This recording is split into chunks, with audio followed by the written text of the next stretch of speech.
आपकी आराधना करते हैं इस समय। प्यारे पिताजी, जब हम आपके दिल की बातें जानना और सीखना चाहते हैं तो आप अपने अद्भुत, शक्तिशाली और सामर्थी हाथ को बढ़ाएं और प्यारे पिताजी आपके भक्तों के साथ अपना व्यवहार करें। प्रभु, अपने दास की बुद्धि को अपने हाथ में ले लें, न बल से, न बुद्धि से, न ज्ञान से, वरन आपकी आत्मा की प्रेरणा आज इस भारत देश को देने पाए। प्रभु जी, और जितने श्रोता आज आपका वचन सुन रहे हैं, प्यारे प्रभु, उनकी ज़िंदगी पर एक नया अद्भुत काम कीजिएगा। जहाँ जहाँ जो लोग हैं प्रभु, आप उनके बाजू में खड़े रहकर अपना तेजस्वी प्रकाश उन पर चमकाएं और उनके हृदय के अंदर वचन सुनते ही सुनते उथल पुथल होने पाए, क्योंकि स्वर्ग का परमेश्वर मानव धरती पर उनके तुरंत बाजू में आकर उनके साथ व्यवहार करना शुरू करे। ऐसी हम आपसे प्रार्थना करते हैं, आपको महिमा, आदर और सम्मान देते हैं। यीशु नासरी के नाम से मांगते हैं, आमीन। जीसस। प्रभु परमेश्वर को धन्यवाद देते हैं आज के इस महत्वपूर्ण समय के लिए जो हमारे प्रेमी प्रभु ने दिया है, और बहुत ही महत्वपूर्ण विषय पर आज हम चर्चा करना चाहते हैं जो समस्त मानव समुदाय के लिए लागू होता है। चाहे आप विश्वासी हों या गैर विश्वासी हों, चाहे आप किसी भी सिद्धांत, पंथ और धर्म और भाषा और संस्कृति के अनुसरण करता क्यों ना हो, परंतु आज जो बातें हैं वह हम सब लोगों के लिए लाभदायक होगी। इसलिए हम सब लोग बड़े ध्यानपूर्वक सुनेंगे। हम बाइबल शास्त्र में से पढ़ना चाहते हैं पहला कुरिन्थियों की किताब और उसका 15वां अध्याय और उसके 12वें पद से आपके लिए हम पढ़ेंगे। वहाँ लिखा है, सो जबकि मसीह का यह प्रचार किया जाता है। ये कौन सा प्रचार है मसीह का, जिसके प्रचार के बारे में यहाँ कहा जा रहा है? सो जब मसीह का प्रचार किया जा रहा है कि वह मरे हुओं में से जी उठा है, तो तुम में से कितने क्यों कहते हैं कि मरे हुओं का पुनरुत्थान नहीं? यदि मरे हुओं का पुनरुत्थान नहीं तो मसीह भी नहीं जी उठा, और यदि मसीह नहीं जी उठा तो हमारा प्रचार करना व्यर्थ है और तुम्हारा विश्वास भी व्यर्थ है। वरन हम प्रभु यीशु के झूठे, परमेश्वर के झूठे गवाह ठहरे, क्योंकि हमने परमेश्वर के विषय में यह गवाही दी कि उसने मसीह को जिलाया, यद्यपि नहीं जिलाया। यदि मरा हुआ नहीं जी उठता और यदि मुर्दे नहीं जी उठते तो मसीह भी जी नहीं उठा, और यदि मसीह जी नहीं उठा तो तुम्हारा विश्वास व्यर्थ है और तुम अब तक अपने पापों में फंसे हो। वरन जो मसीह में सो गए वे भी नाश हुए। और यदि हम केवल इसी जीवन में मसीह की आशा रखते हैं तो सब मनुष्यों में अधिक अभागे हैं। यदि हम इस ही जीवन में आशा रखते हैं तो हम अभागे हैं। उर्दू में लिखा लानत, उसको ट्रांसलेशन किया जाए तो श्रापित। श्रापित है वह इंसान जो मसीह को इस ही जीवन में, यदि इस जीवन की बात है तो उस जीवन की भी चर्चा होनी चाहिए। तो इस जीवन को बोलने से क्या मतलब है?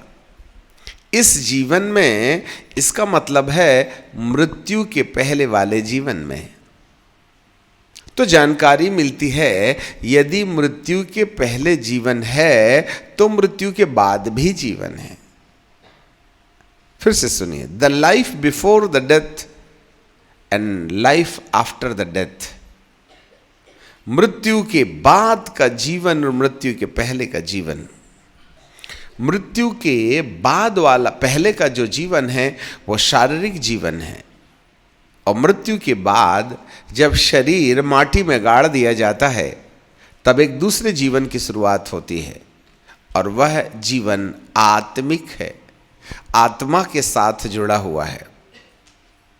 जानकारी मिले भारी मात्रा में जब मनुष्य भौतिक संसार में रहते रहते अपने तन में, धन में, मन में, व्यापार में, परिवार में, कामकाज में कोई दिक्कत अनुभव करने लगता है, तब वह उपाय में परमेश्वर को खोज बैठता है और इधर उधर भटकता, फैक्ट्री बंद हो गई, पूजा पाठ अर्चना दुआ नमाज तंत्र मंत्र, कोई नींबू मिर्ची लटका रहा है तो कोई नारियल बांध रहा है, कोई लाल कपड़ा, कोई हरा कपड़ा, कोई सफ़ेद कपड़ा, कोई नीला कपड़ा, इस तरीके से अलग अलग उपाय देवताओं के पीछे हम करना शुरू कर देते हैं।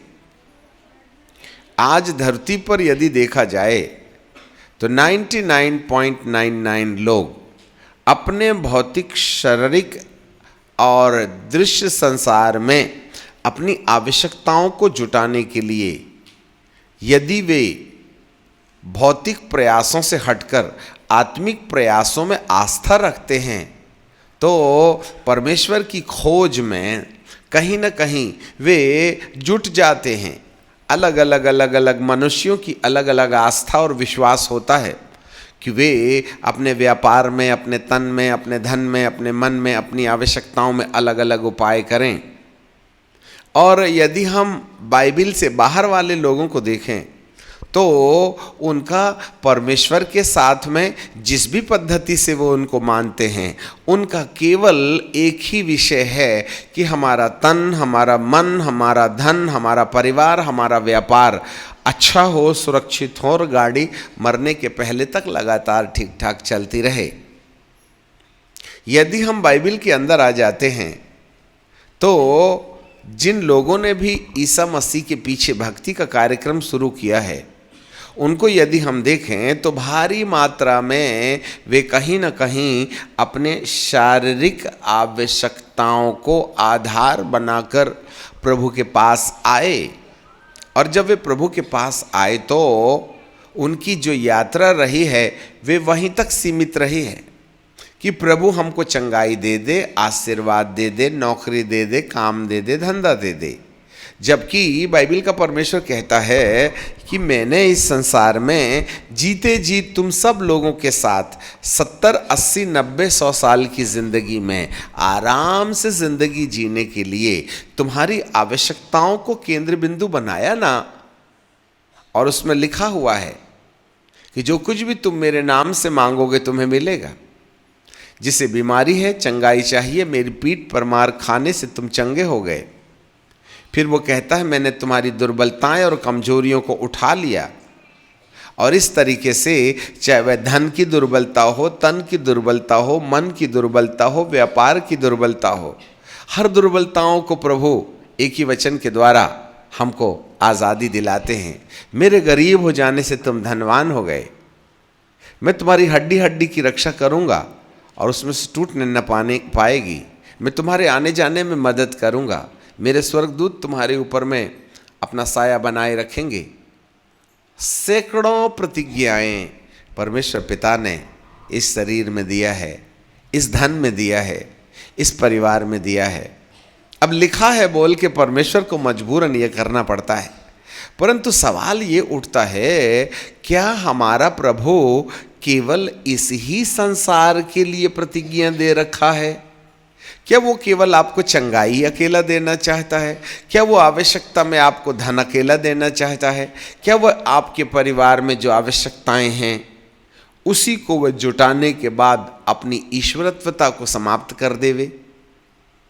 यदि ये दृष्टिकोण हमारा है तो बाइबिल हमको बोलती है हम अभागों की लिस्ट में पाए जाते हैं। यदि कोई केवल प्रभु से चंगाई मांगे, केवल भविष्यवाणी मांगे, केवल अपने व्यापार में, काम में, धंधे में सफलता प्राप्त करने का उपाय परमेश्वर से करे तो वह अभागा है। अब आप कहेंगे हे प्रभु आपके वचन में लिखा तो है।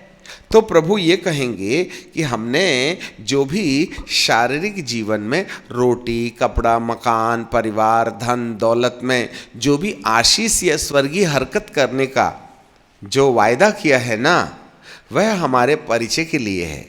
It's introductive gospel. ये सुसमाचार का प्रारंभिक नेव वाला परिचय वाला विभाग है, जिससे कि वो हमारी भौतिक आवश्यकताओं को पूरा करने के द्वारा इस बात को प्रमाणित करे कि मैं अस्तित्व में हूँ, मैं तुम्हारे बीच में हूँ। प्रभु यीशु मसीह ने भी ऐसे ही कुछ मत्ती रची सुसमाचार के यदि आप 12वें अध्याय में आ जाएं तो वहाँ बाइबल हमें इस प्रकार से कहती, मत्ती रची सुसमाचार, और मैं यदि आपको सही निकाल के दिखा दूँ तो वहाँ कुछ यीशु मसीह के वक्तव्य में इस प्रकार से लिखा पाएगा। मत्ती रची सुसमाचार और उसका 12वां अध्याय और 28 पद, वहाँ लिखा है, यदि मैं परमेश्वर की आत्मा की सहायता से दुष्ट आत्मा निकालता हूँ तो परमेश्वर का राज्य तुम्हारे पास आ पहुँचा है। जरा ध्यान दीजिएगा, यदि मैं शारीरिक जीवन में चमत्कार करता हूँ, रोटी कपड़ा मकान में अद्भुत काम करता हूँ मेरी आत्मा के द्वारा, तो यह एक बात का प्रमाण है कि परमेश्वर का राज्य अर्थात परमेश्वर की हरकतें, परमेश्वर का अनुभव मानो हमारे बीच में आ गया है, बाकी और कुछ नहीं है, ये केवल प्रमाण है। The kingdom of God is at hand is if I begin to cast out the demon or demonic forces through the power of the Holy Spirit. It's one kind of evidence. ये एक प्रमाण है, और उस प्रमाण के द्वारा वह हमारा ध्यान परमेश्वर मौजूद है, वो हमारे करीब है, इस बात के प्रमाण के लिए प्रभु देता है। जरा ध्यान से सुनिएगा। और जब हमको ये मालूम हो जाए कि प्रभु हमारे साथ है या वो अस्तित्व में हैं, जब ये जानकारी हमको मिल जाती है, तब प्रभु हमको भौतिक रीति से छुटकारा देने के बाद अपने दिल की बात कहना शुरू करते हैं। देखिएगा, जिस बात के लिए चमत्कार हो रहा है वह केवल चमत्कार करने के लिए नहीं है। जितने भी वरदान बाइबल में पवित्र आत्मा के द्वारा 1 कुरिन्थियों की किताब के 12वें अध्याय में देखे जाते हैं, वे सारे के सारे वरदान प्रभु का परिचय देते हैं। चाहे वह बुद्धि का वरदान हो, ज्ञान का वरदान हो, चाहे वह विश्वास का वरदान हो, चंगाई का वरदान हो, अन्य भाषा का वरदान हो, और अनुवाद का वरदान हो, भविष्यवाणी का वरदान हो, ये सारे जो वरदान हैं ये परिचय है, इट्स अ इंट्रोडक्शन, जिससे परमेश्वर वजूद में है, परमेश्वर अस्तित्व में है, इस बात का प्रमाण मिलता है। वो हमको भौचक्का करने के लिए होता है, जिससे कि हम अब परमेश्वर हमसे क्या बोलेंगे उस बात की तैयारी है। हमारी बात को ध्यान से सुनिएगा। मेरा प्रभु चमत्कारिक प्रभु बन के नहीं आया, वरन चमत्कार एक बैसाखी है, चमत्कार एक रास्ता है जिसके द्वारा वह अगले पल में हमसे अपने दिल की बात कहना चाहता है। जैसे मैंने तुम्हें चंगाई दिया, जैसे मैंने तुम्हारे व्यापार में परिवर्तन लेके आया, मैंने अद्भुत काम तुम्हारे लिए किए, इस जैसे मेरा सामर्थ्य तुमने भौतिक संसार में देखा है, वही सामर्थ्य तुम्हारे उस जीवन में भी लागू होगा जो मृत्यु के बाद तुम्हारे लिए रखा गया है। याद रखें, मृत्यु के पहले हम भौतिक दुनिया में रहते हैं, मृत्यु के बाद हम आत्मिक दुनिया में चले जाते हैं। तो उसका जो मुख्य उद्देश्य है मृत्यु के पहले वाले जीवन के लिए नहीं है, वरन मृत्यु के बाद वाले जीवन के लिए। मृत्यु का जो पहले वाला जीवन है वो 70 बरस का है, परंतु मृत्यु के बाद जो जीवन है वो करोड़ों साल का है, अल्फा और ओमेगा, अनंत काल का। सब लोग ध्यान दें, ये किसी धर्म की बात नहीं है। हर एक धर्म के अंदर हर आस्तिकों का ये इतनी तो जानकारी है कि मरने के बाद एक जीवन है, इसलिए अच्छे कर्म करो तो परलोक मिलेगा, स्वर्गलोक मिलेगा। हर एक धर्म, हर एक सिद्धांत, हर एक परिस्थिति नास्तिकों को छोड़ करके सबका ख्याल है कि एक और जीवन होगा, परंतु वे इतना हल्का हल्का उसको लेके चले जाते हैं।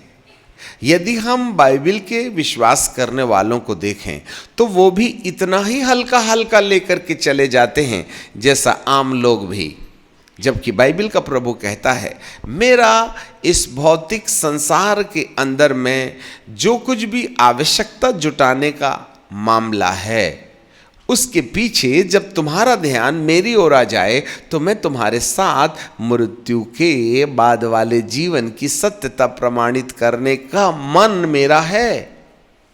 मैं तुम्हें केवल शरीर के 70 बरस की जिंदगी में चंगाई नहीं देना चाहता, वरंतु तुम्हें अनंत काल के जीवन का स्वामी बनाना चाहता हूँ। जैसे मैं अल्फा और ओमेगा हूँ, जैसे मैं मर गया था अब जी उठा हूँ, कुछ इसी प्रकार के एहसासों में मैं तुम्हें भी ले जाना चाहता हूँ। इसके लिए प्रभु यीशु मसीह एक गाइडलाइन है, और हम में से बहुत से लोग इस धरती के अंदर कुछ इसी प्रकार से उस प्रभु के नाम से प्रचार का काम करते हैं। अब हम फिर से वापस पहला कुरिन्थियों की किताब में आ जाएं और उसके 15वें अध्याय के 12वें पद में, सो जबकि मसीह का यह प्रचार किया जाता है। पहला कुरिन्थियों की किताब और उसका 15 अध्याय और उसका 12 पद जिसको हमने पढ़ा था। सो जबकि मसीह का यह प्रचार किया जाता है। कौन सा प्रचार? आज भारी मात्रा में मसीह के प्रचारक हैं। जरा ध्यान से सुनिएगा, आज विश्व के अंदर अरबों और खरबों की संख्या में मसीह के प्रचारक हैं, परंतु क्या जिस बात की सेवा में हम लगे हैं उसका सही लक्ष्य हमको समझ में आया क्या? यदि इस अध्याय को हम पढ़ें तो बाइबल कहती है, सो जबकि मसीह का यह प्रचार किया जाता है कि मरे हुओं में से जी उठा। एक बात याद रखें, जिस भी प्रचार की सेवा में यदि यीशु मसीह के जी उठने का महत्व नहीं है तो उस प्रचार पर शंका करना चाहिएगा, क्योंकि लिखा है वह मरे हुओं में से जी उठा। तो तुम में से कितने क्यों कह रहे हैं कि मरे हुओं का पुनरुत्थान है ही नहीं?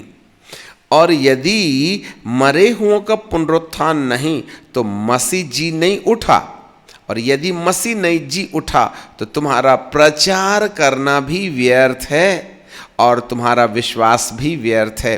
प्रचार करना भी व्यर्थ है और विश्वास भी करना व्यर्थ है। जो प्रभु का प्रचार कर रहे हैं उनसे भी किसी को कोई फायदा नहीं होने वाला है, और जो उसको सुन रहे हैं, विश्वास करते हैं, तुम्हारा विश्वास भी बेकार है। तो कौन से वाले प्रचार के मामले में प्रभु जी बोल रहे हैं?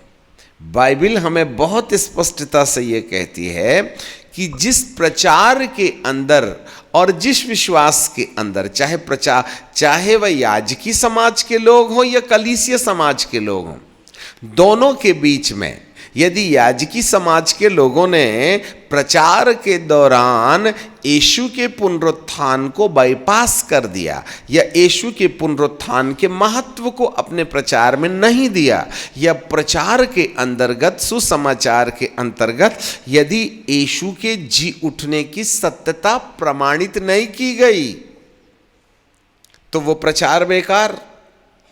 और जिन लोगों ने प्रचार सुना भी है, सुसमाचार सुना भी है, यीशु मसीह को जाना भी है, विश्वास भी किया है, और यदि वे यीशु के जी उठने की सत्यता के बारे में नहीं जान पाए तो उनका विश्वास भी बेकार है। क्योंकि यीशु मसीह के मृतकों में से जी उठने का सीधा सीधा संबंध हमारे भी मुर्दों में से जी उठने की घटना के साथ जुड़ा है। Listen me carefully. यीशु मसीह के जी उठने की घटना हमारे भी मुर्दे के जी उठने के साथ जुड़ी हुई है। तो प्रचार का एनी हाउ कहीं ना कहीं डायरेक्ट हो या इनडायरेक्ट हो, इसका संबंध है यीशु मसीह के जी उठने से होना चाहिए। और यदि कोई यीशु के जी उठने की सत्यता बताने चला तो उसको कहीं ना कहीं हर मनुष्य के जी उठने की घटना के साथ जोड़ना चाहिएगा। और जितने भी लोग यीशु मसीह पर विश्वास करने बैठे, यदि वे केवल चंगाई पर विश्वास करके रुक जाएं, यदि वे केवल भविष्यवाणी के ऊपर विश्वास करके रुक जाएं, यदि वे केवल अपने व्यापार में, परिवार के अंदर में 70 वर्ष की जिंदगी में आवश्यकता जुटाने के लिए प्रभु को इस्तेमाल करें और उसके अगले वाले जीवन को जो यीशु के जी उठने के साथ हमारा जो पुनरुत्थान जुड़ा हुआ है, इस मामले को यदि बाईपास कर दें या पीछे छोड़ दें तो प्रभु जी हमको बोलता है तू अभागा है। क्योंकि प्रचार के पीछे होने वाली घटनाएं यीशु के जी उठने को प्रमाणित करती हैं। यदि वो जी नहीं उठता तो चंगाइयां नहीं होती, यदि वो जी नहीं उठता तो आपका नाम नहीं पुकारा जाता, यदि वो जी नहीं उठता तो वह आपके धन में कोई बदलाव नहीं लाता, यदि वो जी नहीं उठता तो आपके पाप की क्षमा भी संभव नहीं है। मरे तो कारगिल में भी लाखों थे, यीशु के आजू बाजू में भी डाकू मरे थे। ये मरने की पद्धति तो बहुत पहले थी, परंतु कोई जी नहीं उठा केवल एक को छोड़ करके। इसलिए हर मृत्यु में से यीशु की मृत्यु बड़ी वैल्यूएबल है, क्योंकि जितने मरे वो मर गए, यीशु भी मर जाता उससे कोई फायदा नहीं होता, परंतु वो जी उठा और कोई नहीं। इसलिए उसके जी उठने का जो भेद है मृत्यु के साथ जुड़ने के कारण हमारे प्रभु यीशु मसीह के प्रचार में जीवित हो उठे प्रभु की सत्यता आज भी प्रभु यीशु मसीह को चमत्कारिक बनाती है, याद रखिएगा। इसलिए दुष्ट आत्माएं भागती हैं, इसलिए बीमार चंगे होते हैं, इसलिए आपका नाम गांव पता बुलाकर के भविष्यवाणी के रूप में आपके भेदों को प्रकट किया जाता है। यह सब इसलिए नहीं हो रहा है कि मैं केवल भविष्यवाणी करते रहूं, यह केवल इसलिए नहीं है कि हम एक केवल चंगाई देते रहें और आप लेते रहिएगा, परंतु इन सब बातों के पीछे सारे के सारे 9 वरदान जो आज संसार में भौचक्का कर देने के लिए हैं, वे सब यीशु के जी उठने की साक्षी हैं। आफ्टर ऑल इन वरदानों को जिस उद्देश्य के लिए ऑपरेट करने के लिए प्रभु ने दिया है, यदि हम उन वरदानों को सुचारू रूप से उस उद्देश्य के लिए इस्तेमाल नहीं कर देते हैं जिसका संबंध यीशु के जी उठने के साथ जुड़ा हुआ है, तो हमारे वरदानों का मात्र इस्तेमाल हमको अभागों की लिस्ट में लाके खड़ा कर देता है। और हम जो यीशु से केवल उसके जी उठने के प्रमाण का भोग लगा के 70 वर्ष की जिंदगी में आशीषमय रहना चाहते हैं, तो जिन लोगों ने दिया है वो भी अभागे हैं और जो ले रहे हैं वो भी अभागे हैं, क्योंकि जी उठने के प्रमाण को जी उठने से तो जोड़ के रखा ही नहीं हमने। और जिसने जी उठने के सत्य के साथ चमत्कारिक सेवा को नहीं जोड़ा, उसका ही अर्थ है यीशु के जी उठने के पश्चात जो हमारे जी उठने का तार जोड़ा हुआ है, हमने उसका बहिष्कार कर दिया। इसीलिए बड़ी सख्तता के साथ में प्रभु जी का वचन कहता है, अभागा है वह इंसान जो यीशु का प्रचार करता है, यीशु के नाम से चमत्कार करता है, यीशु के नाम से भविष्यवाणी करता है, यीशु के नाम से भौतिक संसार में आवश्यकताओं को जुटाने में अपनी सेवा देता है, और उसके बाद जिसके लिए यह सेवा दी गई है अर्थात यीशु के जी उठने का प्रमाण दिया जाना, यदि हमारी गाड़ी वहां तक नहीं पहुंची है तो हमारा प्रचार भी बेकार है और हम भी अभागों की लिस्ट में हैं। आज यदि विश्व में उठा के यीशु मसीह के प्रचार करने वालों को देखें, आज 99% लोगों का प्रचार यहां समाप्त हो जाता है।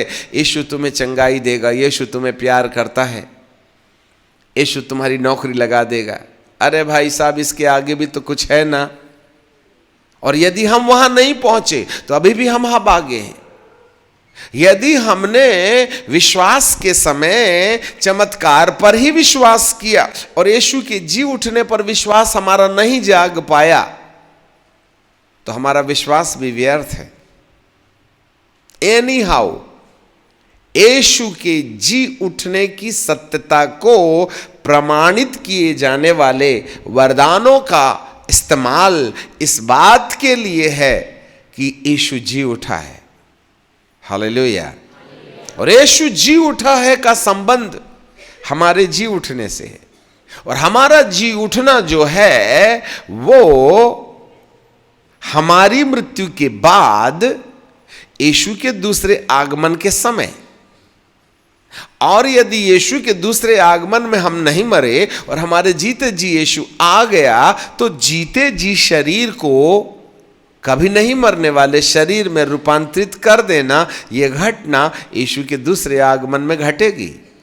इसका मतलब एनी हाउ, किसी न किसी तरीके से, चाहे प्रभु यीशु मसीह के मारे जाने, गाड़े जाने, जी उठने की सेवा हो, चाहे चमत्कार की सेवा हो, चाहे पाप क्षमा की सेवा हो, जितने भी प्रकार की सेविकाएं हम दोहरा रहे हैं, उनका लक्ष्य या उसका टारगेट या उसकी मंजिल है यीशु का जी उठना, जो यीशु के दूसरे आगमन की ओर इशारा करता है। मेरे प्रियो, प्रभु यीशु मसीह के जी उठने के बाद एक और घटना यीशु के दूसरे आगमन में होगी। उस समय हम सब, जिन लोगों ने प्रचार का बेस, विश्वास का आधार हमारे जी उठने की घटना, इस बात पर यदि सुसमाचार को लिया, तो हम धन्यता की लिस्ट में आ सकते हैं। यही एक सबसे बड़ा कारण है। आज धरती के अंदर कोई, हम लोग सुनते हैं मेरी चंगाई मिनिस्ट्री है, बोले चंगाई की मिनिस्ट्री, हीलिंग मिनिस्ट्री। कोई कहता मेरी प्रोफेटिकल मिनिस्ट्री। मुझे समझ में नहीं आता ये हीलिंग मिनिस्ट्री है कहां। हीलिंग नाम की मिनिस्ट्री बाइबल में कहीं नहीं है। प्रोफेटिक मिनिस्ट्री नाम की कोई मिनिस्ट्री नहीं होती।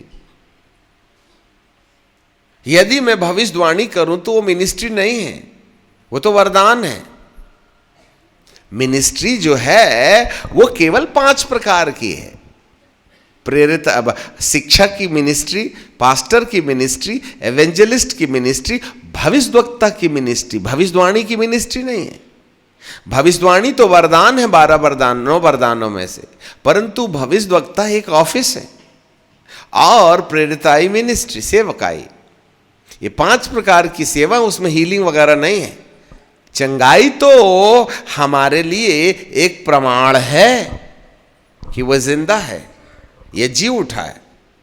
और जी इसलिए उठा है कि वह तुमको जिंदा करना चाहता है। इसलिए चंगाई का वरदान चंगाई पाने के लिए नहीं है, वरन यीशु जिंदा है इस बात को प्रमाणित करने के लिए है। और यदि तुम्हारा विश्वास यीशु के जी उठने पर हो गया, तो आपका यीशु का जी उठना हमारे जी उठने से जुड़ा हुआ है। और ये हमारा जी उठना यीशु के दूसरे आगमन के समय होगा। यहीं से शुरुआत होगी हमारे अनंत जीवन की।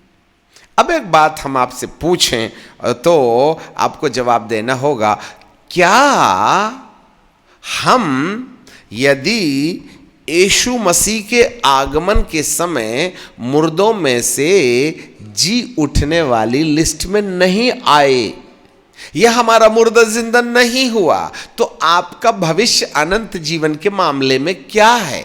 सोचते रहिए। यदि यीशु के दूसरे आगमन के समय हमारा मुर्दा जिंदा नहीं हुआ, या उसके दूसरे आगमन में हम जो जीवित थे हमारा रूपांतर नहीं हुआ, हम महिमा की देह में नहीं बदले, तो आपका अगला भविष्य क्या है?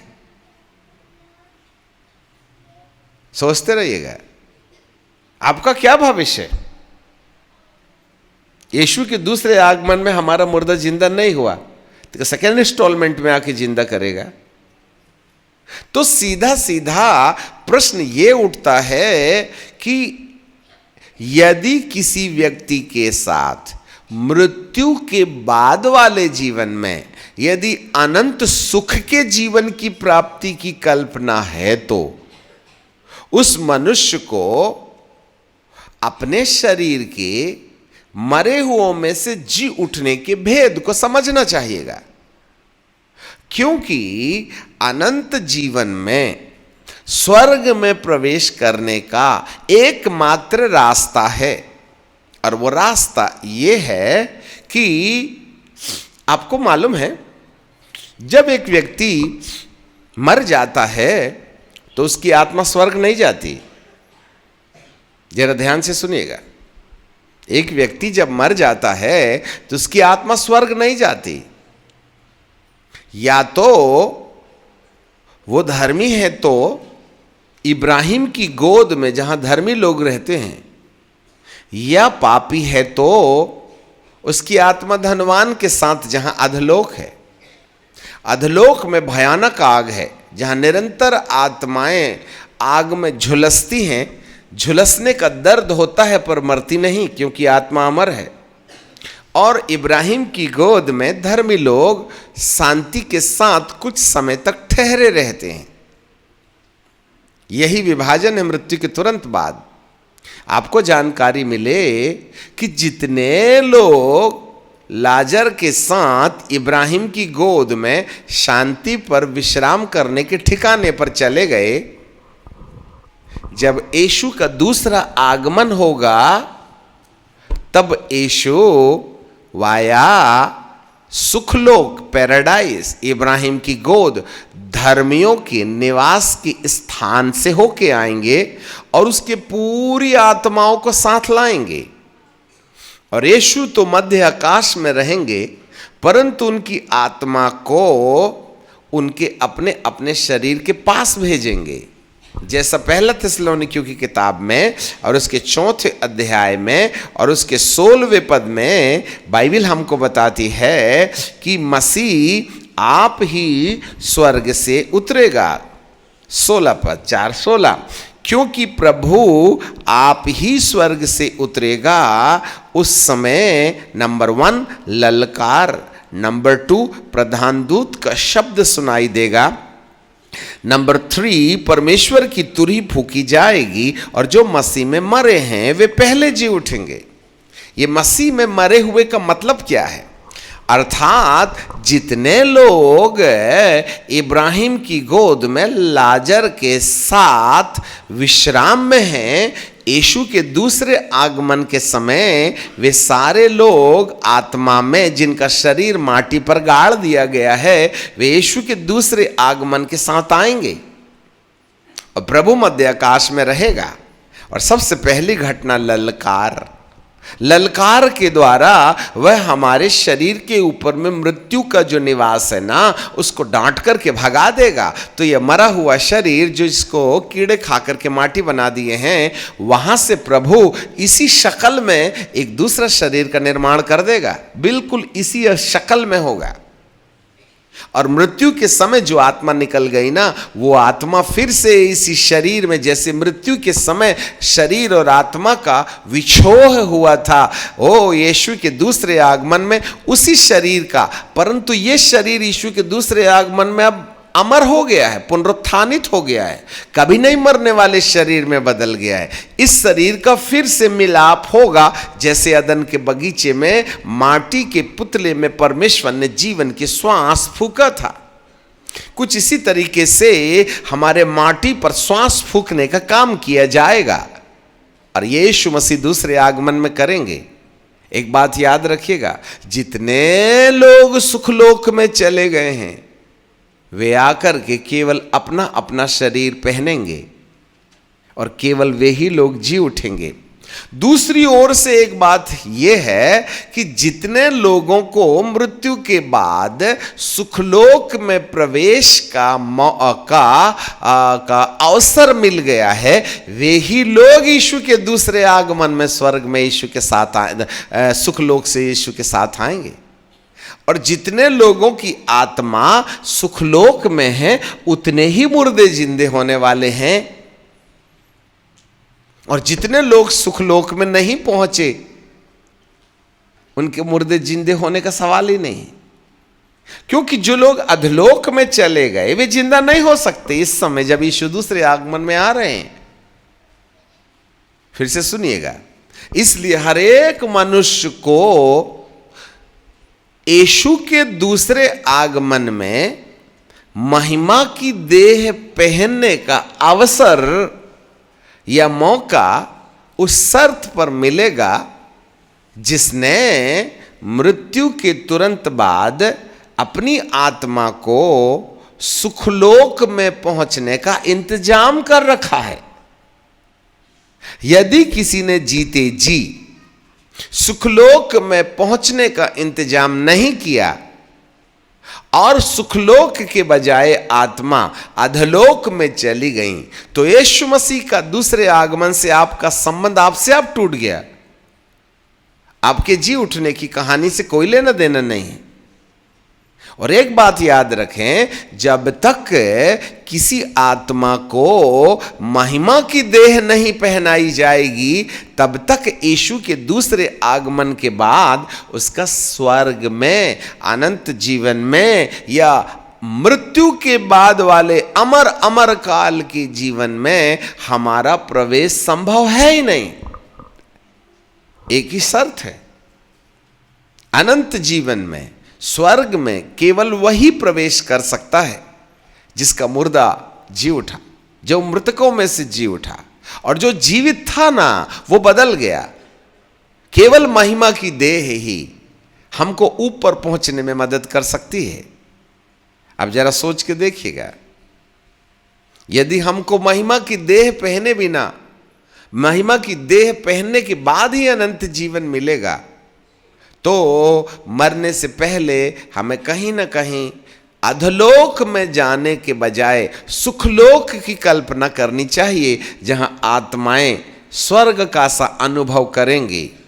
इसीलिए बाइबल का परमेश्वर हमें स्पष्टता से एक बात कहता है, और वो ये है, अभागा है वह इंसान जो इस ही जीवन के बारे में मसीह पर आशा लगाए रहता है। आज कितनी भारी संख्या में लोग यीशु मसीह को मानते हैं, विश्वास करते हैं। उनसे पूछो, क्यों बाबा, तुम्हारा क्या इरादा है? नहीं जी, यीशु मसीह जिंदा है। अरे हमने खुद देखा है। कैसे देखा? अजी हम बड़े बीमार थे। अच्छा, 10 साल से। अच्छा, दुष्ट आत्मा सताती थी। अच्छा, हम बड़े दुखी थे, हमने ये किया वो किया। अच्छा, फिर क्या हुआ? फिर हमने यीशु मसीह के पास आए और उसके बाद हमने क्या देखा कि 15 दिन में हमारी समस्या ठीक हो गई। तब से हमको रास्ता मिल गया और तब से हम जानने लगे कि यीशु में बड़ा सत्य है, और हमको आगामी दिनों में वो ऐसा ही हमको चंगा रखेगा बोल के हम तो पूरे से प्रभु जी के हो जाना चाहते हैं। इसलिए अब तो हम मरे तक यीशु को नहीं छोड़ेंगे, उसी के पीछे चलेंगे। तो प्रभु कहेगा, मरे तक मेरे पीछे इसलिए चलेगा क्योंकि तन मन में मेरा तेरा धंधा मेरे एक चक्कर में अच्छा चलने लगा ना, इसलिए हम नहीं छोड़ेंगे। और यदि फिर से कोई बीमारी आ जाए तो फिर से मुर्गा बाटल। कहाँ का प्रभु? आज जो लोग टिके हैं ना प्रभु जी के पास में, वे केवल वो लोग हैं जिनको चमत्कार रेगुलर मिल रहा है। और जिन लोगों के साथ में चमत्कार की रेगुलरिटी खत्म हो जाती है, आप कीचड़ में पाइए जैसे नहाई धोई सुअरनी। तो हमारा विश्वास था कहां? आज जितने लोग इस धरती के अंदर में प्रचार प्रसार में इस ही जीवन के विषय को लेकर के प्रचार कर रहे, उनके पास असंख्य भीड़ है, उनको कोई कंगाली नहीं है। सारे लोग अपने आप को ठीक कराने चले पड़े, इसलिए भीड़ वहां ज्यादा है। परंतु प्रभु जी कहते हैं 10 कोढ़ियों में से लौट के आने वाला तो एक ही था ना। इस भीड़ में कौन होगा जो इस जीवन के बाद उस जीवन के लिए भी चिंता करता होगा? सबसे पहले तो हम प्रचारकों के लिए एक विशेष बात यह है, तुम्हारा प्रचार बेकार है। बोले तुम्हारा प्रचार झूठा है, व्यर्थ है, क्योंकि तुमने चमत्कारिक सेवा में हाथ तो जुटाया परंतु उन्हें यीशु के पुनरुत्थान के सत्य से नहीं जोड़ा। यदि किसी प्रचार में, किसी सेवा में यीशु के जी उठने के सत्य को प्रमाणित नहीं किया जा रहा है, ऐसा प्रचार बेकार। यदि किसी विश्वासी जगत के आंदोलन में चमत्कार के साथ साथ यीशु के जी उठने के साथ हमारा कोई रिश्ता नहीं, जिसका सीधा सीधा संबंध हमारे मृतकों में से जी उठने के साथ जुड़ा हुआ है, जो हमको अनंत जीवन के दरवाजे के रूप में काम देता है, तो हमारा विश्वास भी बेकार है। इसलिए आज इस अंत के दिनों में हर सेवकाई को प्रभु वार्निंग देते हुए एक बात कह रहा है, तुमको जो कुछ भी मेरे नाम से करना है कर लो, चमत्कार कर लो, भविष्यवाणी कर लो, छुटकारा दिला दो, बपतिस्मा दे दो, जो कुछ भी तुम्हें करना है सब कर लीजिएगा। परंतु यदि इन तमाम सेवकाइयों के द्वारा, जो मेरे अनुग्रह के द्वारा आपको दी गई है, मनुष्यों के बीच में यीशु जीवित है बोल करके प्रमाणित करने के लिए, उसको प्रमाणित करते करते यदि हमने जिस उद्देश्य के लिए सेवाएं दी गई हैं कि यीशु जी उठा है, इस बेस को यदि हम निकाल दें तो हम धरती पर अभागे इंसान की लिस्ट में गिने जाएंगे। आज कितने अभागे हैं जो 10 साल पहले से चंगाई करते थे, आज भी कर रहे हैं। आज कितने अभागे हैं जो 15 साल पहले से भविष्यवाणी करते थे, आज भी भविष्यवाणी ही कर रहे हैं। हमारा विश्वास भी व्यर्थ। इसलिए इस अंत के दिनों में मेरे प्रभु जो कुछ भी चमत्कार प्रभु जी ने किया वो चलते रहेंगे। वो मेरे प्रभु का उद्देश्य नहीं है, वरन वह हमको वहां पहुंचाना चाहता है जहां हम कहीं ना कहीं जी उठने अर्थात पुनरुत्थान के सत्य को अपने लिए विश्वास में लाना शुरू कर दें। हालेलुया। इसलिए अब जो है प्रभु शरीर के पुनरुत्थान के देने की बेरा को निकट आते हुए अपनी आत्मा के द्वारा हरेक के जीवन में ये प्रमाणित तो प्रकाशित करना चाहता है कि अंतिम पुनरुत्थान के पहले तुम्हें अगले और 2 पुनरुत्थानों के मामले में सजग और विश्वास योग्य और जागृत होना चाहिएगा। जरा ध्यान से सुने।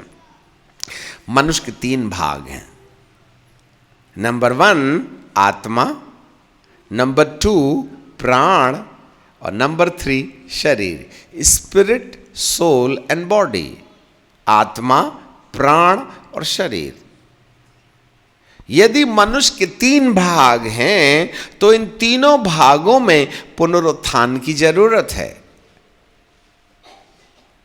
यदि तीनों पुनरुत्थान हमारे लिए प्रभु यीशु के पुनरुत्थान के साथ जुड़ा हुआ है तो हमें 1 बाय 1 इसके भेद को प्रचार में समझना चाहिएगा। तब हम अभागों की लिस्ट से आगे जा सकते हैं। याद रखें, देखो जब यीशु आएगा ना तो हमारे शरीर को मुर्दों में से जिंदा करेगा, इसमें टेंशन मत लो। मुर्दों में से जी उठने का जो शरीर में हमें अधिकार मिलेगा यीशु के दूसरे आगमन में, इसका इनाम हमें पहले 2 पुनरुत्थान से होकर गुजरना पड़ेगा। यदि हमने प्रथम 2 पुनरुत्थानों से होकर नहीं गुजरे तो आपका तीसरा पुनरुत्थान ब्लॉक हो जाएगा। फिर से सुनिएगा, जिसका शरीर का पुनरुत्थान ब्लॉक हो गया, रुक गया, उसके लिए अनंत जीवन का दरवाजा बंद। इसका मतलब है अमर काल तक आप कभी स्वर्ग में प्रवेश नहीं कर सकते। याद रखिएगा। इसीलिए तीसरा पुनरुत्थान अचानक हो जाएगा और तीसरे पुनरुत्थान का अधिकार यीशु के दूसरे आगमन में प्रभु के हाथ में है। वह किसको किसको जी उठाएगा इसका निर्धारण हमको ही आज करना पड़ेगा। प्रभु जी कहते हैं, मैं हर एक मुर्दे को इस शर्त पर जिंदा करूंगा और हर एक जीवित को महिमा का शरीर इस शर्त में दूंगा, जिसने मेरे द्वारा पहले दोनों पुनरुत्थानों को अपने जीवन के लिए इकट्ठा कर लिया है। जिसके पास दोनों पुनरुत्थान होंगे, कौन कौन से? आत्मा का पुनरुत्थान और शरीर प्राण का पुनरुत्थान। जिसके आत्मा में पुनरुत्थान है, जिसके प्राण में पुनरुत्थान है, उसके शरीर का पुनरुत्थान कंफर्म हो जाता है। जिसने आत्मा में पुनरुत्थान रखा, प्राण का पुनरुत्थान बाईपास कर दिया, तो उसका शरीर का पुनरुत्थान रुक जाएगा। यदि केवल ये सोचे कि मैं मन का पुनरुत्थान कर लूं और आत्मा का पुनरुत्थान होवे ही ना, वैसे भी मन का पुनरुत्थान तो हो ही नहीं सकता जब तक कि आत्मा का पुनरुत्थान ना हो। तो जब तक आत्मा और मन का दोनों का पुनरुत्थान हम इकट्ठा नहीं करेंगे ना, यीशु के दूसरे आगमन में हमारे शरीर के पुनरुत्थान का कोई रिश्ता नहीं है। इसलिए हम एक सलाह देना चाहते हैं, यीशु मसीह को जब आना है आने दो, वो जिंदा करेगा, इसका भी टेंशन आप मत लीजिएगा। पर मेरा नंबर उसमें लगेगा कि नहीं लगेगा, ये मेरे टेंशन का विषय रहे। और मेरे टेंशन का विषय, खोज का विषय, तपस्या का विषय ये होना चाहिए कि हे प्रभु, तेरा पुनरुत्थान मेरी आत्मा में आ जाए और तेरा पुनरुत्थान मेरे मन में आ जाए, तो मेरा शरीर का पुनरुत्थान यीशु जब कभी भी आएगा वो बिल्कुल कंफर्म होगा, उसमें मुझे टेंशन लेने की जरूरत नहीं है। इसलिए बुद्धिमान वो है, बुद्धिमान वो है जिसने पहले और दूसरे पुनरुत्थान को अपने जीवन का हक बना लिया। और आज पुनरुत्थान की कहानी कोई नहीं बताता। इतना जरूर कहते हैं, मारा गया गाड़ा गया जी उठा, वो तो हमारे मुंह में बसा है। रट्टू तोता के समान हम बोल क्या रहे हैं, हमको आइडिया नहीं है। वास्तव में देखा जाए तो मारा गया गाड़ा गया बोलने वाला बोल जरूर देता है, परंतु उसका भेद वगैरह समझा नहीं। हम संकट में ही, याद रखिएगा। आज 99% मसीहियत जो चमत्कारों के पीछे पागलों की तरह भाग रही है, उनको परमेश्वर अभागों की लिस्ट में रख देता है, क्योंकि उसका यीशु के पुनरुत्थान के साथ जो त्रिएक पुनरुत्थान यीशु के जी उठने में छुपा हुआ है। इसलिए बाइबल बोलती है 16वें पद में, यदि मुर्दे जी नहीं उठे तो मसीह भी जी नहीं उठा। इसका मतलब है मुर्दों के जी उठने की घटना जरूर मसीह के जी उठने से जुड़ी है। और यदि मसीह जी नहीं उठा तो तुम्हारा विश्वास व्यर्थ है। तो हमने विश्वास किस मामले में यीशु मसीह पर किया है? हालेलुया। अरे बाबा, तुम यीशु मसीह पर विश्वास, कितने लोग यीशु मसीह पर विश्वास करते? हाथ उठाइएगा। चलिए हाथ लीजिए, सारे हाथ देख रहे हैं हम। तो हमारा जो विश्वास है, किस कारण से यीशु मसीह पर विश्वास है? उठा तो लिया आपने हाथ। भाई, यदि हम कहते हैं कि यीशु मसीह पर हमारा विश्वास है, तो क्या मामले में आप विश्वास रखते हैं यीशु मसीह? For what you believe in Christ? क्या बात पर विश्वास करते हैं? नहीं जी, वो चंगाई देता है। अच्छा, और क्या करता है? मेरा नाम पुकार लिया था परमेश्वर के दास ने पवित्र आत्मा के नाम से। अच्छा, पूरा बता दिया चिट्ठा। अच्छा, तो बीड़ी तो नहीं छूटी ना तुम्हारी, पत्नी को पीटना तो बंद नहीं ना किए हो, तो नाम पुकारवाने से होगा भी क्या? सावधान, चंगाई मिलने से भी होगा भी क्या? अरे हमने प्रार्थना की, चंगाई तो हो गई, फिर कल दूसरी प्रकार की बीमारी आएगी, ये नहीं आई तो एक जाएगी तो 6 आत्माएं आएंगी, फिर हमसे भी नहीं निकलेंगी। बात यह नहीं है कि प्रभु ने हमको चमत्कार दे दिया।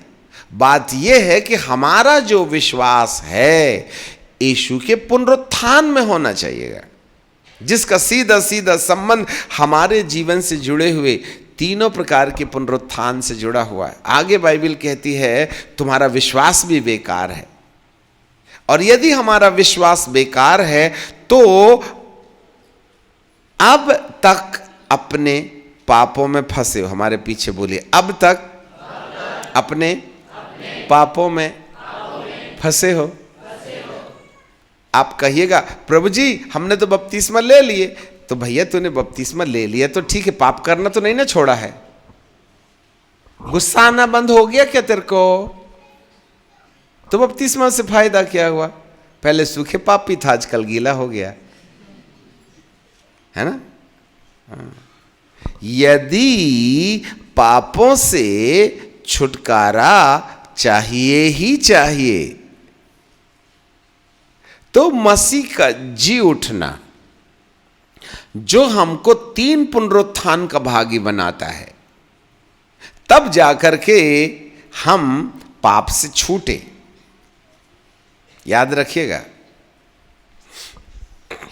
अब आप कहेंगे सर ये पहला पुनरुत्थान क्या है? पहला पुनरुत्थान जो है हमारी आत्मा का पुनरुत्थान है। लिख सकते हैं इसको, है ना। The first resurrection in the spirit. तो आप कहेंगे कि ये आत्मा का पुनरुत्थान होगा कैसे? तो उसको गलातियों 4:6 लिख लीजिएगा। जिसके अंदर पुत्र की आत्मा आ जाती है वह सृष्टिकर्ता को सृष्टि होने के नाते अब्बा और पिता कह के पुकारने में अधिकार पा लेता है। याद रखें। तो पुत्र किसकी आत्मा में आएंगे? जरा देखिएगा। पुत्र केवल उसी की आत्मा में आएंगे जिसने पुत्र को विशेष लक्ष्य के लिए पुकारा है। अब आप कहें हम चंगाई पाने के लिए भी तो हे प्रभु कहते हैं, तो प्रभु कहते हैं हे प्रभु कहने वाले परमेश्वर के राज्य के अधिकारी नहीं होंगे। फिर दूसरा कहता है हे प्रभु हमने तेरे नाम से दुष्ट आत्मा निकाले।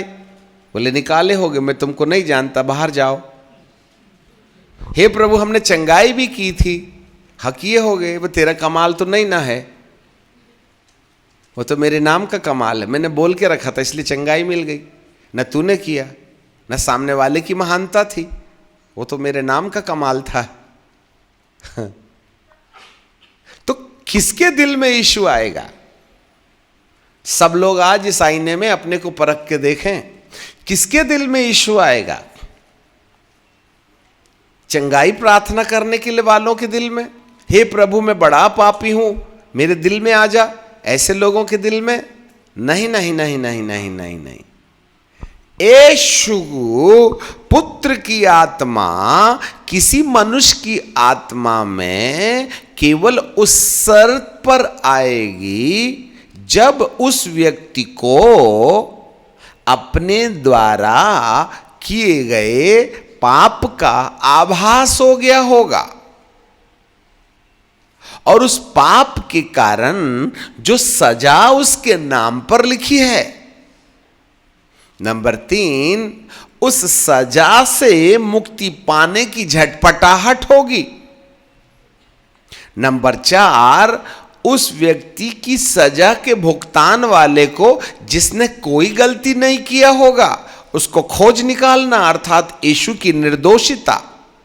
नंबर 5, उस निर्दोष के ऊपर आपके दोष की सजा। जब ये 5 सच्चाइयां मनुष्य को मिल जाए तब 6वीं जगह में वो ये कहे ये जो सजा निर्दोषिता की दशा में तेरे ऊपर है ना, ये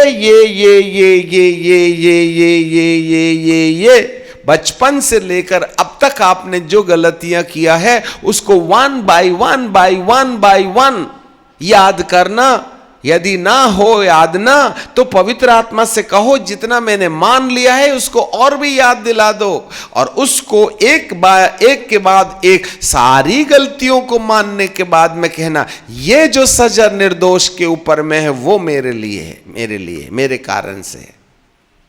तब मैं विश्वास से अपनी सजा को उसके ऊपर थोप दूं। छठवीं बात, तब सातवें में कहूं, हे प्रभु, अब मैं अपने पाप तेरे ऊपर दे चुका हूं और विश्वास के द्वारा तूने उसे ले भी लिया है। अब आएगा क्या? वो कहेगा, धर्मी बन गया ना, अब जरूर आऊंगा। तब सातवीं जगह में पुत्र यीशु आपकी आत्मा में आ जाएगा। यह है पहला पुनरुत्थान। आज आप में से कितने लोगों ने 6 पॉइंट पास करने के बाद 7वें पॉइंट में यीशु को मुक्तिदाता ग्रहण किया है? 6 बिंदुओं को पार करने के बाद 7वें बिंदु में यीशु को बोला, मेरे अंदर में आ। जो 7वीं सीढ़ी में यीशु को अपने अंदर बुला रहा है ना, केवल उसी की आत्मा में पुत्र आया है, केवल वही पुकारेगा, हे अब्बा, तब तीसरे आसमान में जाएगी बात, नहीं तो दूसरे में लटक जाएगी। याद रखिएगा। आज कितने हैं जो चमत्कार के आधार पर यीशु का नाम लेते हैं? भूल जाइए आपकी आवाज तीसरे आसमान तक अब्बा और पिता कह के पिता के पास पहुंचेगी। मुझे तो नहीं आता समझ में, कितने लोगों की आवाजें आज हाविल की तरह आकाश गंगा को चीरते हुए, जैसे हाविल की भेंट का धुआं तीसरे आसमान तक पहुंच गया और कैन की प्रार्थना का धुआं वायुमंडल में चला गया। मुझे नहीं मालूम हम कैन की लिस्ट में है या हाविल की लिस्ट में है। आज कितने लोग हैं यीशु यीशु यीशु यीशु कह रहे हैं, परंतु क्या मैं जान सकता हूं उनके अंदर वास्तव में यीशु है? क्या वास्तव में वे अपने पिता को, जिसने दुनिया बनाई है, उसको पिता कहने का दावा करते हैं?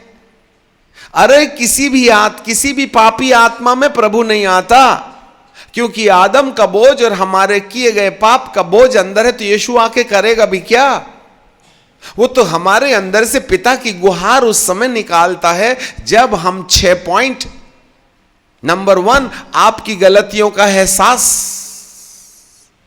नंबर 2 गलतियों की सजा, नंबर 3 सजा से मुक्त होने की ललाहट, नंबर 4 सजा को कौन माफ करेगा बोल के निर्दोष यीशु की निर्दोषिता का सत्य, नंबर 5 उसके ऊपर जो सजा है वह आपकी है, नंबर 6 ये 5 सत्य के बाद में आपको अपनी एक एक गलतियों को खोज करके लिस्ट में बनानी पड़ेगी।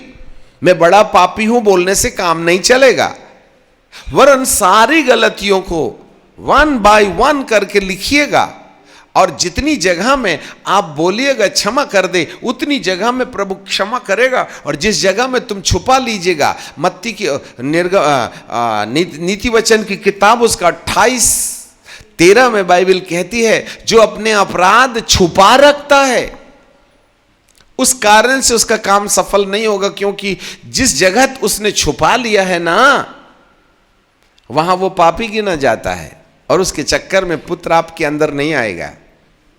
जितने भी विश्व के लोग आज इस YouTube में देख रहे हैं, कान खोल के हाथी समान इन बातों को कान के अंदर आने दीजिएगा और सोच के देखिएगा कि आपने अपने उन गुनाहों को 1 बाय 1 अंगीकार करके उस पर यीशु से अपने लहू के द्वारा ब्रश लगाकर मिटाने के लिए दुआएं की थी क्या? यदि नहीं तो आपके पाप क्षमा नहीं हुए, क्योंकि जो छुपा के रखता है उसका काम सफल इसलिए नहीं होता क्योंकि प्रभु उसके साथ है ही नहीं, क्योंकि उसका लेखा पापियों के साथ है। और यदि वह पापियों की लिस्ट से आजाद होना चाहता है तो इन तमाम पापों की कहानी प्रभु को बतानी होगी, तब जाके वह अपने लहू से तुम्हारी जिंदगी के ऊपर ब्रशिंग करेगा, तब आप धर्मी बनिएगा। पहुंचे 5वें पॉइंट में, तब जाके कहिए, हे प्रभु मेरे जीवन के अंदर में आ जा, तब प्रभु आएंगे 7वें पॉइंट पर मेरे प्रियो, तब वो हो जाएगा आत्मा का उद्धार। Now the resurrection power is in your spirit. याद रखें। हालेलुया, बोलो यीशु प्रभु की। ये है हमारे लिए महत्वपूर्ण बात। आज कितने लोग हैं जो प्रभु की भक्ति कर जरूर रहे हैं, परंतु क्या हम कह सकते हैं हमारी आत्मा में पुत्र यीशु आ गए और हमारी आत्मा का पुनरुत्थान हो गया है? आज बड़ी भ्रांति में लोग पाए जाते हैं मेरे प्रियो। जिसके अंदर पहला पुनरुत्थान आ जाता है, उसके अंदर यीशु आने के बाद पवित्र आत्मा के आने का रास्ता खुल जाता है। वाह, अब हमारे लिए दूसरे पुनरुत्थान की तैयारी होती है।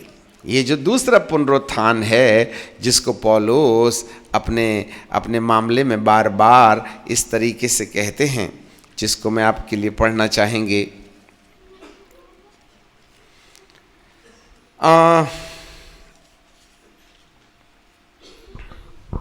बाइबल में से हम निकालते हैं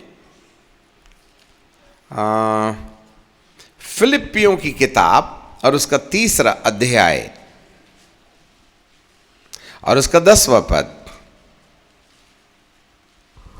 मैं उसको जो क्रूस पर मर गया और जी उठा और उसके मृत्युंजय की सामर्थ को, नंबर 2, और उसके साथ दुख में सहभागी होने के मर्म को, अर्थात दुख में भागी होना। इसको याद रखिएगा, दुख में भागी होना एक मर्म है। अब आप कहेंगे, हे प्रभु, हम तो दुख से आजाद होने आए हैं, आप हमको दुख में भागी करना चाहते हैं। प्रभु कहते हैं, मैंने तुमको शरीर में दुख में आजाद इसलिए किया है जिससे कि मेरे दुख में भागी होने का मर्म है जो तुम्हारे मन से जुड़ा हुआ है, शरीर से नहीं। तुम मेरे दुख में सहभागी होने के मर्म को जानो कि उसकी मृत्यु की समानता को प्राप्त करो। इससे क्या होगा? ताकि किसी भी रीति से मरे हुओं में से जी उठना। ये कौन सा वाला मरे हुओं में से जी उठना है? शरीर वाला जी उठना। कब होगा ये? यीशु के दूसरे आगमन में होगा। उस पद तक पहुंचना मेरा लक्ष्य है। अब मैं जल्दी जल्दी पढ़ूंगा, है ना। मैं उसको और उसके मृत्युंजय की सामर्थ को और उसके दुख में सहभागी होने के मर्म को जानूं, 3 हो गया, और उसकी मृत्यु की समानता को प्राप्त करूं, नंबर 4, ताकि किसी भी रीति में से उसके मरे हुओं में से जी उठने का पद 5वां मुझे मिले। मैं मुर्दों में से जी उठने को पाना चाहता हूं, क्योंकि मुझको मुर्दों में से जी उठे बिना अनंत काल में प्रवेश का कोई रास्ता बकाया नहीं है। सब लोग ध्यान से दो बेटा। यदि मेरा मुर्दा जी नहीं उठा तो अनंत जीवन के दरवाजे बंद हैं। और अब मैं मुर्दों में से जी उठना चाहता भी हूं तो मुझे मृत्यु की समानता, ये शरीर में नहीं है, ये आत्मा में नहीं है, वरन प्राण में है। जी हाँ, यही प्राण है जिसको पौलुस बाबा कहते हैं, मैं जीते जी मसीह यीशु के संग क्रूस पर चढ़ गया। अब मैं जीवित नहीं रहा, वरन मसीह मुझ में जीवित है। मैं मर गया, मैं जिंदा जरूर हूं, परंतु शरीर में नहीं। शरीर अकेले में जीवित हूं, मैं मर गया, मैं मन में मर गया, मैं अपने प्राण में पाप के लिए मर गया और मसीह के लिए जीवित हूं। अर्थात दूसरा पुनरुत्थान मेरे मन में पाप के लिए मर जाना और परमेश्वर की आत्मा के साथ परमेश्वर की आज्ञा के पालन करने के लिए जी उठने वाले मामले से जुड़ा हुआ है। यही है वह मेरा पुनरुत्थान जो मेरा मन का है। आज कितने लोग हैं जिन लोगों का मन आज भी संसार में फंसा हुआ है, ईर्ष्या, वैर, विरोध, डाह, जलन, शिकायत, झगड़ा, जरा जरा में नाराज हो जाते हैं, माँ बाप का अपमान करते हैं। कोई चीज़ मिली, अभी देखना ये मीटिंग के बाद में कई पुरानी चप्पल यहाँ मिलेंगी, नई गायब हो जाएंगी, है ना। हमारा स्वभाव नहीं बदला। अभी भी हमारे जीवन में वे बातें हैं जो विश्वासी बनने से पहले थी। अभी भी हम शिकायत कर लेते हैं, गुस्सा हो जाते हैं, दिल में गुबार रखते तो हैं पर बात नहीं कर सकते। नहीं जी, हमारे मन में कुछ नहीं है। नहीं है तो मुंह से बोल रहा है, परंतु है तो अंदर बहुत का। हम पहले के समान सरल रिश्ते में नहीं हैं। कौन बोला हमारे मन में पुनरुत्थान आ गया? आपको जानकारी मिले, यदि कोई विश्वासी मन के पुनरुत्थान को बाईपास कर दे तो तीसरा वाला यीशु के आगमन के समय स्वर्ग जाने का रास्ता वाला पुनरुत्थान हमारे लिए ब्लॉक हो जाएगा, हमारे लिए रुक जाएगा। हालेलुया। जाग रहे हैं? यदि कोई व्यक्ति इस ही जीवन में चंगाई, छुटकारा, आशीर्वाद, नौकरी, चाकरी, व्यापार, काम धंधे को फोकस बनाकर प्रभु की भक्ति करे तो प्रभु उसको अभागों की लिस्ट में रख देता है। परंतु यदि कोई इस जीवन के बाद उस जीवन में जिसका पहला पुनरुत्थान और दूसरा पुनरुत्थान का हमारे जीवन में परिवर्तन से हिसाब जुड़ा हुआ है, यदि हम इन दोनों बातों में पारंगत हो जाते हैं तो तीसरे में जब यीशु मसीह आएंगे ना, उसमें हमारी आत्मा, यदि मर गए तो हमारी आत्मा सुखलोक में जाएगी जिनके पास दो पुनरुत्थान है। यदि इन दोनों में से किसी एक को भी बाईपास कर दिया, ऐसा हो सकता है हमारा पहला पुनरुत्थान हो गया, हमने यीशु मसीह को पा लिया और दूसरे पर हमने ध्यान नहीं दिया, वही कॉर्नर माइंडेड शारीरिक मनुष्य। यदि तुम में अभी भी बैर है, कोई कहता है मैं पौलुस का, यदि मैं कोई कहता है पौलुस का, तो क्या तुम में झगड़े नहीं कि तुम अभी भी शारीरिक नहीं? आज कितने लोग हैं जो सिद्धांतवाद के अंधकार में छुपे हुए, नहीं जी हम तो ये चर्च के हैं, वो चर्च वालों के साथ प्रार्थना नहीं करते, वो तो दूसरी कलीसिया के हैं, हमारा सिद्धांत तो अलग है, तुम्हारा सिद्धांत तो अलग है। तुम शारीरिक हो, तुम्हारा मन नहीं बदला।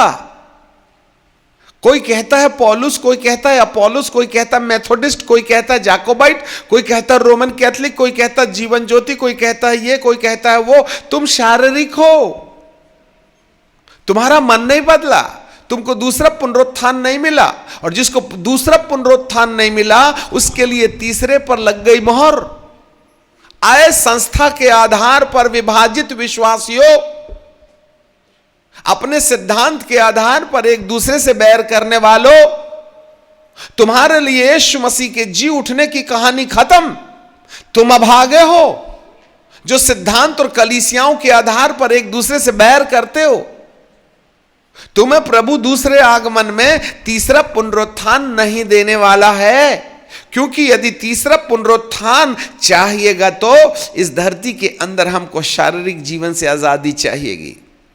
आपको मालूम होवे, जिसके अंदर दूसरा पुनरुत्थान आ जाता है ना, उस व्यक्ति के अंदर कलीसियाई झंझट समाप्त हो जाती है, तेरे मेरे वाली कहानी समाप्त हो जाती है। इसलिए प्रभु इब्रानी की किताब में एक सलाह हमको देते हैं, जिसको हमें चिंतन करके फिर आगे हम दूसरे अध्याय में चलेंगे।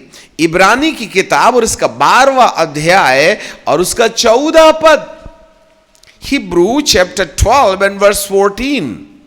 तब सबसे मेल रखने और उस पवित्रता की खोज में हो जिसके बिना कोई कदापि प्रभु को न देखेगा। लो सर, हमारे पीछे बोलिए, सबसे मेल रखने। अब एक बात बताइए, अपन का मेल है क्या? तो पवित्रता खत्म। आपके पास में मोटरसाइकिल तो होगी ही, ठीक है ना? उसको यदि कहीं मैदान में खड़ा करना पड़ता है तो उसको कैसे खड़ा करते हैं? अरे स्टैंड लगा के। जिस मोटरसाइकिल में स्टैंड नहीं है और बोले ए यहीं खड़ी रहना, तो गाय बकरी है क्या? जरा जोर से बोलिए ना, खड़ी होगी क्या? मैदान में कैसे खड़ी करेगा? स्टैंड होना चाहिए ना, और स्टैंड नहीं होगा तो खड़ी रहेगी क्या? अब दीवार तो है नहीं कि टिका दो। मैदान बोला था हमने, ठीक है कि नहीं? जैसे तुम्हारी हमारी गाड़ी स्टैंड बिना खड़ी नहीं रह सकती, इसी तरीके से ये पवित्रता की मोटरसाइकिल भी मेल के स्टैंड के बिना खड़ी नहीं रह सकती।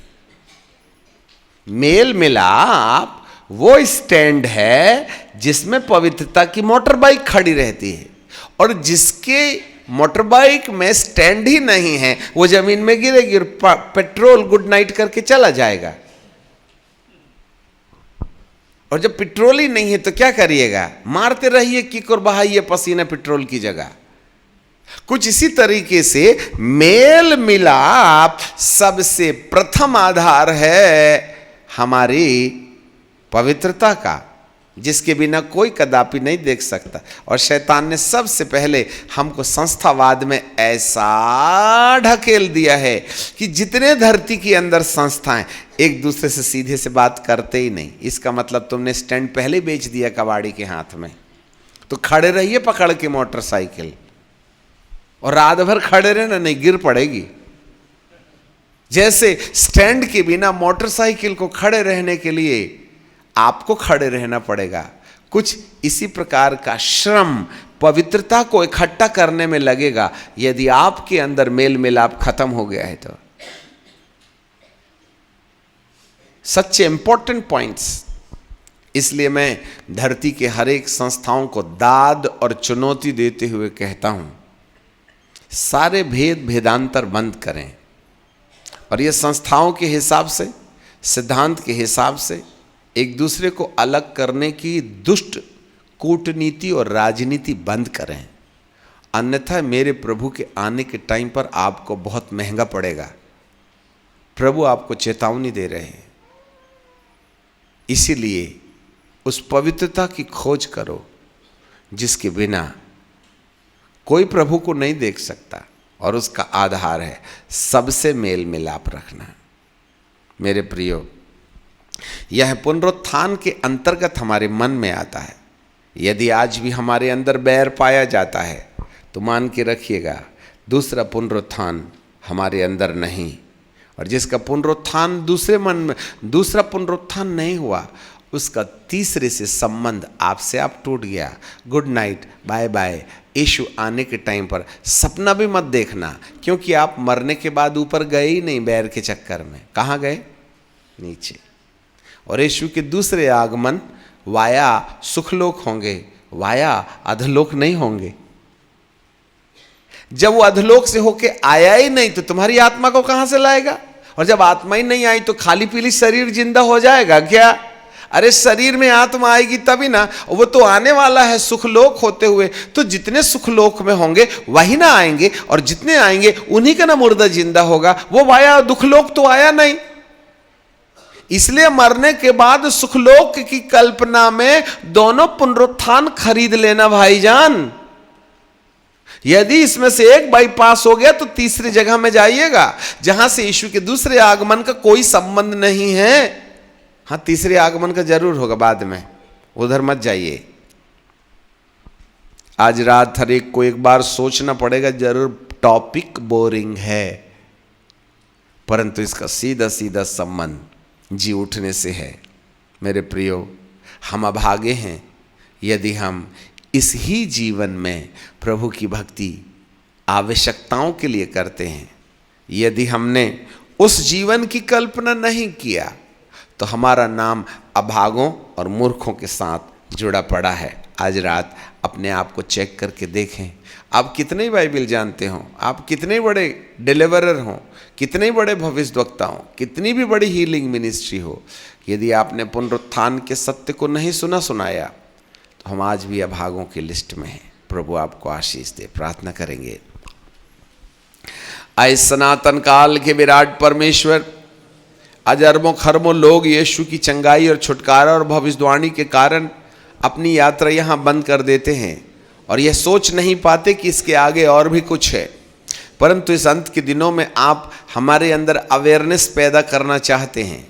अभागा है वह इंसान जो इसी संसार में अपनी आवश्यकताओं के लिए प्रभु की भक्ति करता है।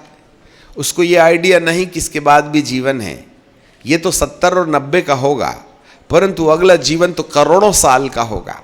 उन वर्षों में हमें अपने पिता के साथ महिमा में होना चाहिएगा। उस महत्वपूर्ण शारीरिक पुनरुत्थान के बिना अनंत काल में प्रवेश बड़ा कठिन है। इसलिए ऐ मेरे पिता, हमको पहले और दूसरे पुनरुत्थान को कमाने का अनुग्रह दे दे।